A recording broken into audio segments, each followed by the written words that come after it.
Ada for just refusing to cook for my wife at this point? I am 39 years old, a man who has worked hard to create a stable life for my family. My wife, Jennifer, is 37, a devoted partner, and the mother of our 2 children. Our marriage, spanning 8 years, has been a journey of shared love, challenges, and responsibilities. Together, we have built a life centered on family, and though our routines often feel predictable, they are filled with moments that define who we are and how we connect. Jennifer, as a stay-at-home mother, dedicates her days to nurturing our children, a task that requires patience, compassion, and unwavering attention. She is, without question, an extraordinary mother. The bond she shares with our children is something that inspires me daily.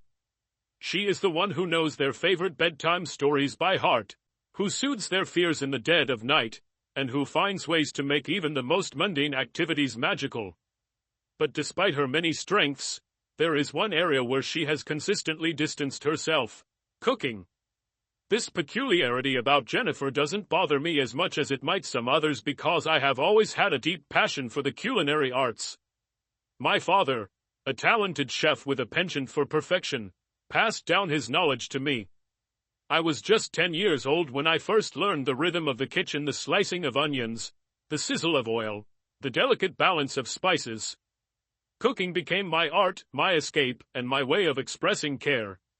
Years spent as a line cook honed my skills, but the real joy came from cooking for people I loved. The warmth of shared meals, the smiles that a well-prepared dish could elicit, these moments gave my efforts meaning. For the most part, my cooking is celebrated. Friends who visit our home often lavish praise on the meals I prepare.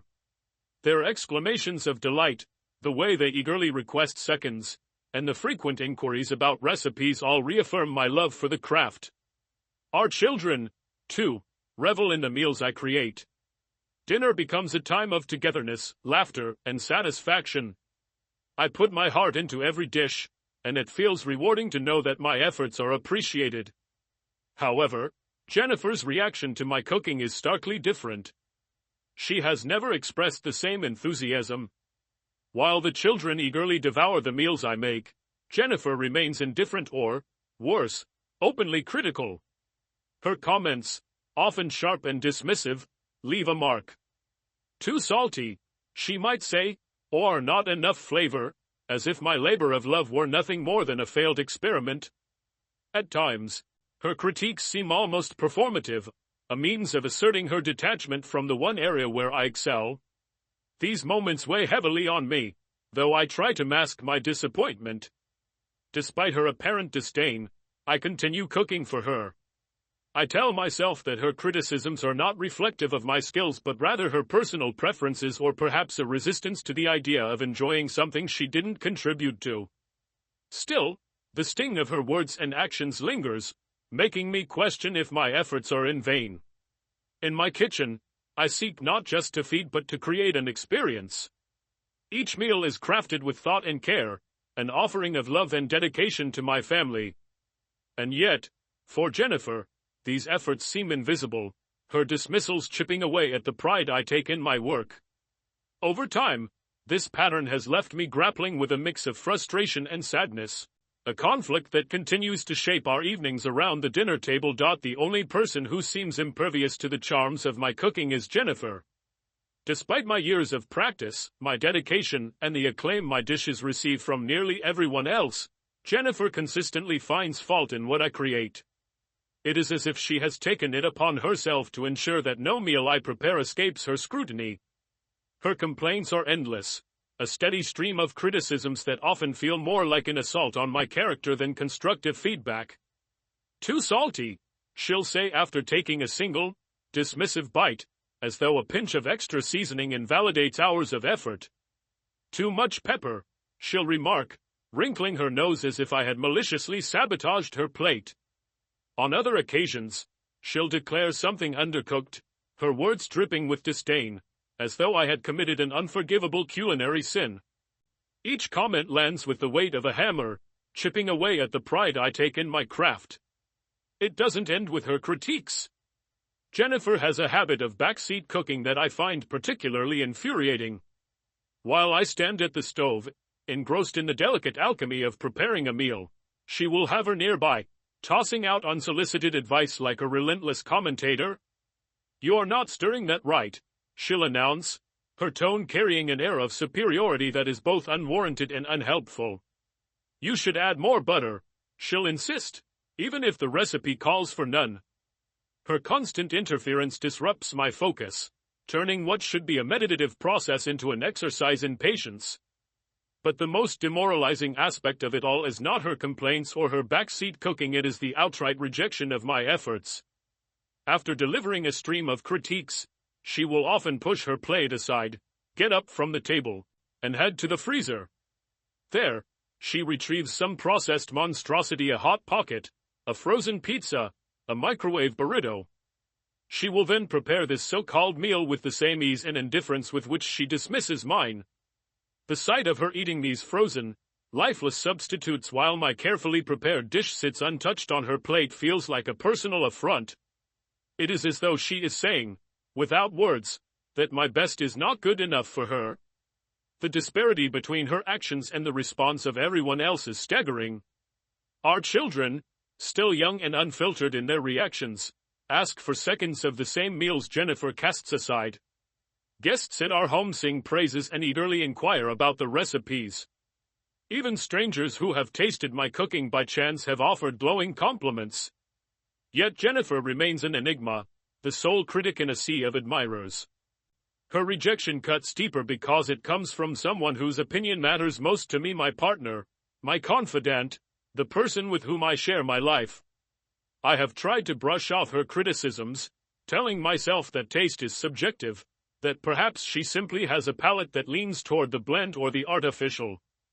But the persistent negativity gnaws at me, creating a chasm between us. It isn't just about the food, it feels like a lack of appreciation, a failure to see the love and effort I pour into what I do for her and our family. Each insult, each rejection, each microwaved meal becomes another wedge driving us apart, a silent but growing divide that neither of us seems willing to acknowledge or address. Last Wednesday was a turning point, though it didn't feel like it at the moment. I had prepared Salisbury steaks with mushroom gravy, cream cheese, mashed potatoes, and roasted asparagus, a meal that I had crafted with care and precision, as I always do. The steaks were seared to perfection, their exteriors beautifully caramelized while remaining tender and juicy inside. The mushroom gravy, rich and velvety, had been simmered with just the right balance of flavors to complement the savory steaks. The mashed potatoes were creamy and decadent, with the tang of cream cheese adding a delightful twist. The asparagus, roasted with olive oil and a hint of garlic, offered a fresh and vibrant contrast to the richness of the rest of the meal. It was, by all reasonable standards, a feast. When I placed Jennifer's plate in front of her, I hoped naively, perhaps that this time might be different. That maybe she would take a bite and recognize the effort, the skill, the love that had gone into creating this meal. But as soon as her eyes fell on the plate, her expression darkened. She made no effort to conceal her disgust, her face contorting as though I had served her something unrecognizable and vile. She poked at the Salisbury steak with her fork, her movements slow and deliberate, as though she were inspecting something foreign and suspicious. After several long moments, she finally took a bite, a sliver so tiny it barely qualified as a taste. What followed was an exaggerated retching sound, loud and theatrical, as if she were on the verge of being physically ill. Her fork clattered onto the plate with a deliberate clunk, and she pushed it away from her as though it were contaminated. I sat frozen, staring at her in disbelief. The room seemed to go silent, save for the echoes of her performance reverberating in my mind. I wanted to ask her why she would do this, why she felt the need to not only reject my food but to do so in such an ostentatious manner. But before I could muster the words, she stood up, walked to the freezer, and pulled out a microwave burrito. The sight of her unwrapping the plastic, popping the burrito into the microwave, and setting the timer felt like the final nail in the coffin of my efforts. The hum of the microwave filled the silence left by her actions, each second of its cycle a painful reminder of her disregard, She stood there, waiting, arms crossed, while the meal I had poured my heart into sat untouched on her plate.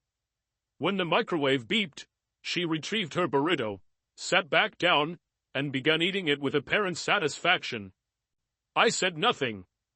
What could I say? The children were at the table, their eyes darting between the two of us, sensing the tension but too young to fully grasp it. I didn't want to create a scene or make them feel uncomfortable. So I swallowed my anger, my frustration, and my hurt, forcing myself to focus on my own plate. But the food, which I had been so excited to share just moments ago, suddenly tasted bland and hollow. Each bite felt heavy, as though I were chewing through my disappointment rather than my dinner. That night, as I cleaned up the kitchen, Jennifer's untouched plate was a glaring reminder of her rejection. The steak, the potatoes, the asparagus, they all went into the trash, uneaten and unappreciated. I washed the dishes in silence, the weight of the moment settling heavily on my shoulders. It wasn't just about the food. It was about the message her actions sent, that my efforts, my passion, my love were all meaningless to her. As I lay in bed later that night, staring at the ceiling, I couldn't shake the image of her retching, the sound of the microwave, the sight of her eating that burrito. It was a pattern that had played out countless times before, but this time it felt different. This time, it felt like something inside me had cracked. I didn't know it then, but that night was the beginning of the end of my patience. Something had to change, and deep down, I knew it would. The next day dawned with the remnants of my frustration still clinging to me like a heavy fog. I went through the motions of my morning routine, but my thoughts were clouded by the events of the previous evening. As I drove to work, the radio played in the background, a meaningless hum to the storm of emotions swirling in my mind. I replayed Jennifer's reaction over and over, dissecting every gesture, every sound, every dismissive look. By the time I arrived at the office, I had resolved that I needed to take a stand, though I wasn't sure exactly how. When I got home that evening, I decided to cook teriyaki bowls with broccoli, simple, nutritious, and a family favorite. The recipe was one I had perfected over years of trial and error, ensuring that the balance of sweetness and savoriness in the sauce complemented the crisp, tender broccoli and the perfectly cooked chicken. As I worked, my hands moved on autopilot, slicing, stirring, and tasting, but my heart wasn't in it. The joy I usually found in cooking had been eclipsed by the shadow of Jennifer's constant criticism. Dinner was ready by the time the children came to the table, their chatter filling the air with a much-needed sense of normalcy. Jennifer took her usual seat, and I placed bowls in front of our kids, who eagerly dug in. When I reached her, she looked up expectantly, her fork already poised. It was then that I decided I couldn't go through with it, not this time. I set the bowl I'd prepared for her back on the counter and turned to face her. "I'm not cooking for you anymore," I said, my voice steady but firm. Her fork clattered onto the table, her expression shifting from confusion to indignation. "What are you talking about?" she asked, her tone sharp, the question more of a challenge than an inquiry. I took a deep breath, forcing myself to stay calm. "It's a waste," I said simply. "You don't eat what I make, and when you do, all you do is criticize it. I'm done putting in the effort just to watch you throw it away or replace it with a microwave meal. If you don't like my cooking, then fine, eat what you prefer. But I'm not doing this anymore." Her face flushed red, her eyes narrowing as she crossed her arms. "So you're just giving up?" she snapped. "You think that's fair? Instead of trying harder, you're going to punish me by refusing to cook." "Trying harder?" I echoed, my voice rising despite my efforts to remain composed. "Jennifer, I've been trying for years. Every meal I make, I pour my heart into it. I've tried new recipes, adjusted flavors, and done everything I can think of to accommodate you. But nothing is ever good enough. You don't just dislike my cooking, you go out of your way to make sure I know how much you dislike it. At this point, I don't think the problem is the food." Her silence was deafening, her eyes boring into mine with an intensity that only deepened my resolve. "This isn't about punishing you," I continued. "It's about respecting myself enough to stop subjecting my work, my passion, to constant ridicule. If you want a hot pocket, fine. But don't expect me to serve it to you." Jennifer stood abruptly, her chair scraping against the floor. "You're being ridiculous," she said, her voice trembling with anger. "This isn't how a marriage works. You're supposed to try, even when it's hard." "I have been trying," I said quietly, the weight of my words pressing down on both of us. "But a marriage isn't just one person giving and the other taking. It's about mutual respect, and right now, I don't feel respected." She stormed out of the room, leaving me alone with the kids, who had gone quiet. I forced a smile, assuring them everything was fine, and encouraged them to finish their dinner. Inside, though, I felt a mix of relief and sadness, a bittersweet acknowledgement that standing up for myself came at a cost. In the days that followed, Jennifer's anger simmered, manifesting in curt exchanges and pointed remarks. She made her own meals, often opting for frozen dinners or takeout, and the divide between us grew wider with each passing day. I questioned myself constantly, wondering if I had gone too far, if there was a better way I could have handled the situation. But every time I replayed her exaggerated retching or her dismissive attitude, I reminded myself why I had made the decision I did. It wasn't just about the food. It was about the principle, about valuing my own efforts and not allowing them to be diminished. I had spent years trying to bridge the gap, to cater to her preferences, to meet her halfway. But in the end, I realized that no amount of seasoning or technique could fix what was broken between us. Jennifer's fury eventually subsided, replaced by a strained civility. We coexisted, each retreating into our own corners, the unspoken tension hanging over us like a storm cloud. I continued to cook for the kids, finding solace in their genuine enjoyment and appreciation.